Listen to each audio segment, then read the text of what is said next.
What's up and welcome back. I'm John Stark, MacMovieGuy.com, your favorite blind film critic. And today I'm doing a pilot review for Suits LA, or Suits La, however you want to say it. Suits La is also totally worth it.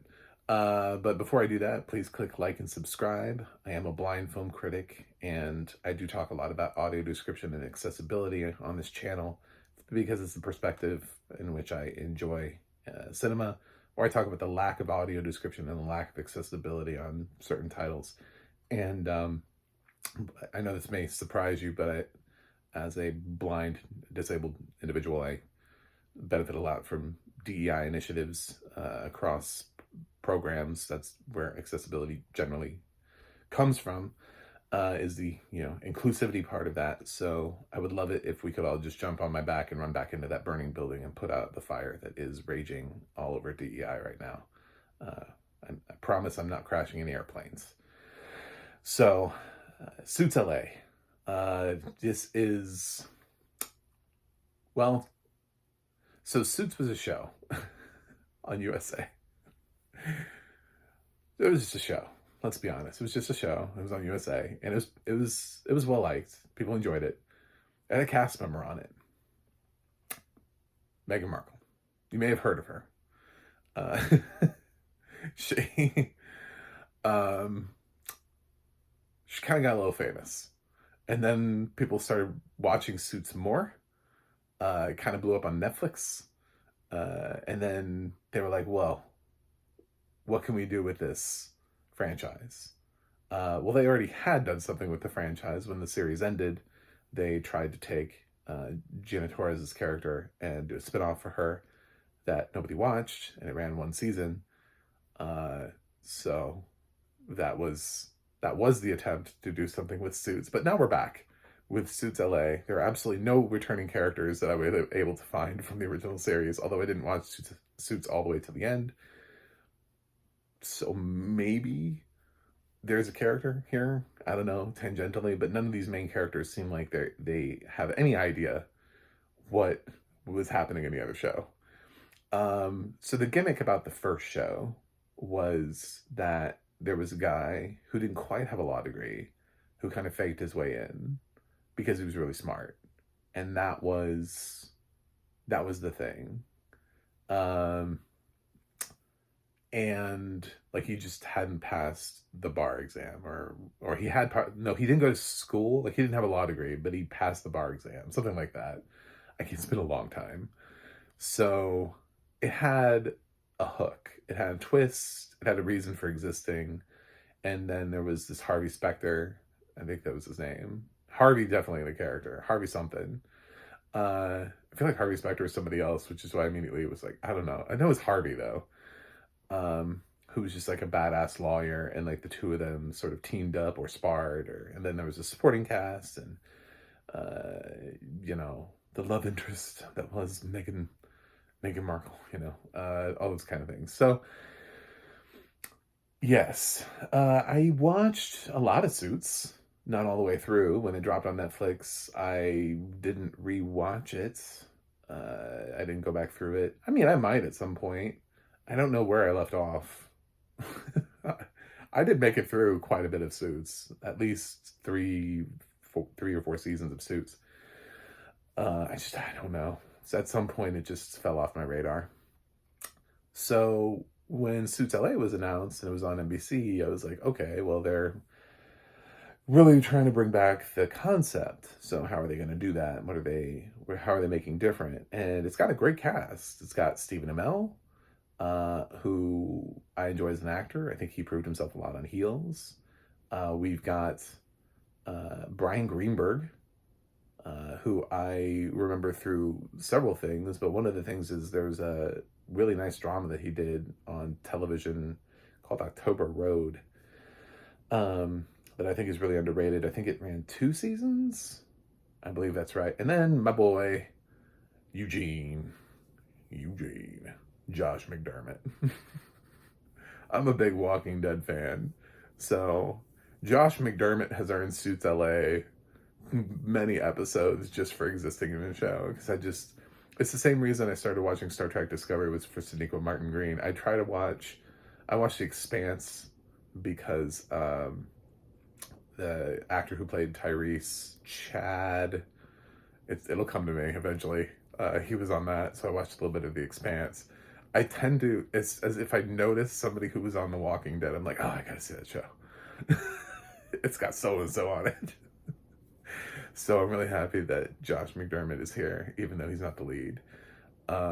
He's maybe the number 2 character. It's really hard to tell because Stephen Amell takes up so much of the plot and the time. I have no idea what the show is about, to be totally honest. It seems aimless in the pilot. There's a firm. It's in LA. It's struggling. It might be merging. It doesn't really explore the hierarchy too much. And Josh McDermott is trying to have somebody spy on our Arrow, Stephen Amell. But maybe it's this girl, maybe it's Brian Greenberg's character. We don't know.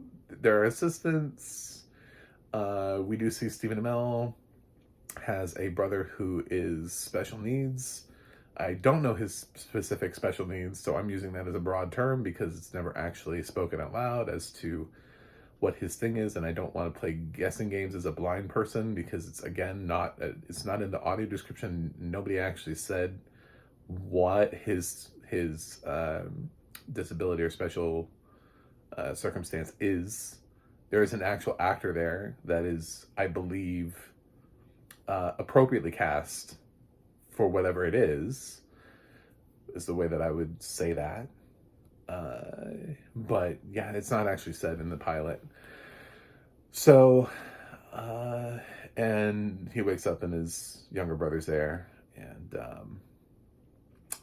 Stephen Amell's father is dying. We see some stuff, some flashbacks. We see like his previous life, and he was in a situation where I guess he had like a witness or something, and somebody tried to blow up that dude's house. So he like survived that kind of thing. He had an ex back when he was living back, I think, in New York. There was even like another friend back in New York. There was another character. So there's potential here for things to be discovered in future episodes. This is not a great pilot because it really doesn't hook you with anything. It hopes you're here because it suits. It's something that it acts like I'm a known property, therefore I don't need a plot. I don't need a hook. It's just like, well, you're here for Suits. You like Suits, here's some more Suits. And I think that's a mistake because Suits had a hook. This one doesn't. This one has kind of a gimmicky twist at the end, but that can't be the whole series. That can't be the reason why we have Suits LA, you know. Otherwise, it's just lawyers kind of sparring. They do sort of introduce what's going to be, I think, the case that sort of drives at least the next couple episodes, which is this guy that is trying to say he's not guilty, but is in a situation that he feels like he very much is. They're also in Los Angeles, so they have the opportunity to represent actors and actresses. One of them is played by Victoria Justice, so I feel like we might see her character again.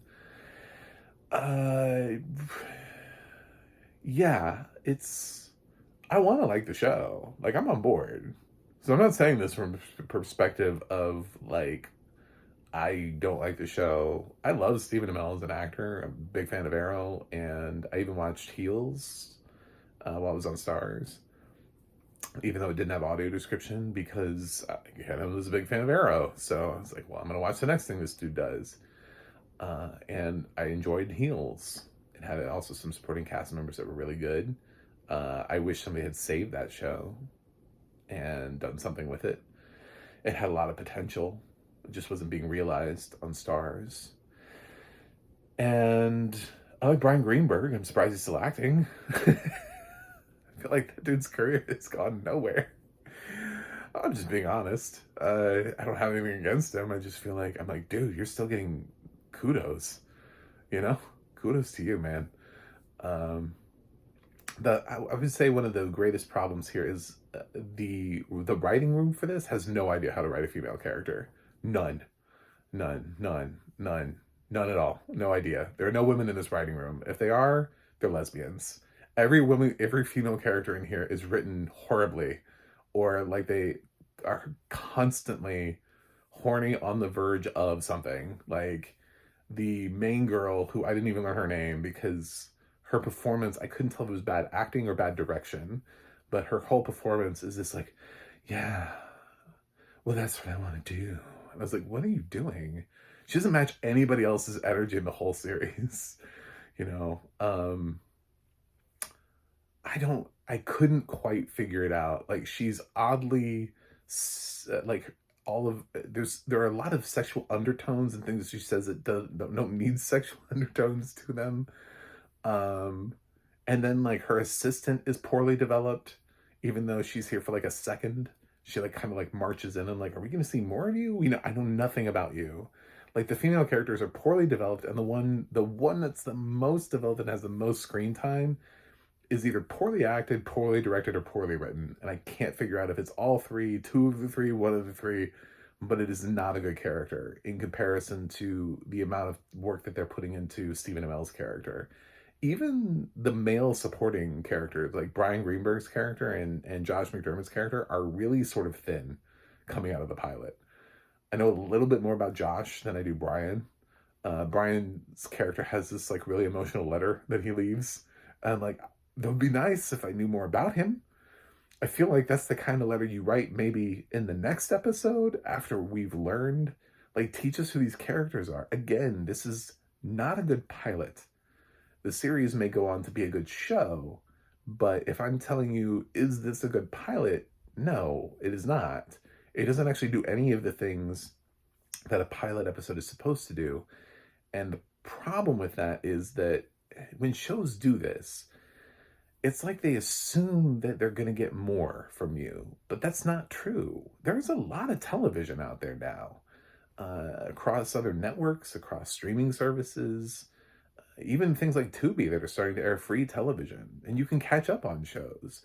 You have more access to entertainment at your fingertips now than you've ever had before, regardless of how you pay for or receive your television. So the idea that people are just trapped like they were before, where we had lead-ins and lead-outs, and they used to put a strong lead-in into a newer series, so that way people would watch it because they wouldn't change the channel, you know?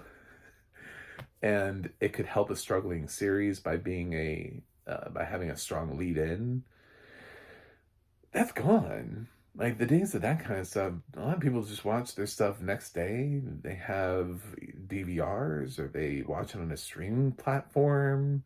You know, their cable package even has on demand. So that stuff's gone, which means if they don't like the pilot, and if they're expected to compare this to the original series of Suits, they're out the door. You know, I think this might have an audience still. It does have a nice cast to it. Maybe the actress will get better. Maybe she'll get better writing. I don't know. But in the pilot, it's just not a great pilot. There's nothing really that I can pull from it. And that twist at the end is not enough to make me go, well, that's the reason to make the series. It lacks the same hook that the original Suits had. It doesn't have to be the exact same hook, but there was a reason for it. I don't know what the reason for Suits LA is. It fails, it eludes us because it doesn't care to tell us why you exist. It's just a show about lawyers. One lawyer, really, Stephen Amell, who's, I guess, propped up as a badass. So it's almost like if Suits had existed and Patrick's character had never come on the show and it was just Harvey. And everybody else is poorly written. Would you have watched Suits? You know, would you have just watched from the beginning a show with like some really sort of poorly written supporting characters that was only about Harvey and nothing else? Is that as interesting as what you got? I think there's a reason why people watch Suits, and I think Suits LA has no idea what that reason is. So the audio description, I didn't I didn't really have too many problems with it. There are flashbacks and flash forwards and time jumps. So it managed things pretty well, especially for a network drama. The character descriptions, they're not great, but they're also uh there's a lot of dialogue here. There isn't really a ton of time. It's not my favorite audio description track, but I've definitely heard a lot worse this season. So it's there. There's audio description, and it's enough that it'll get you through the series. I don't know that it's enough to win an award for excellence in audio description, but either way, um, if you want to watch Suits LA, you will, and the pilot will matter to you. But if you're sitting there looking for the magic, there's nothing in this pilot that suggests there is magic. So while I'm going to continue to watch Suits LA because I like actors and that's sort of how I operate, it's got me for at least a little while longer. I don't know if that's true for everybody. I'm going to give Suits LA a C. So that's it. Anyway, thanks for watching. Thanks for subscribing. Remember, inclusivity is not a bad word, and I will see you guys on the other side.